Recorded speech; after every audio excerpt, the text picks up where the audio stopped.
Forum Pemerintah ini adalah komunitas dari para pemimpin redaksi media ingin melahirkan karya-karya dan pemikiran untuk daerah secara bersama.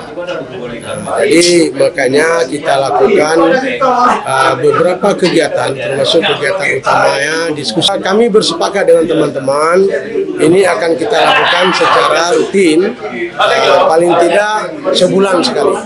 Ya, kemudian nanti kita akan membahas setiap pertemuan itu isu-isu aktual. Kita setiap pertemuan akan melahirkan rekomendasi dari para pemimpin redaksi tentang apa yang berkembang dan apa solusi yang mungkin untuk dijalankan atau memberi masukan kepada mereka.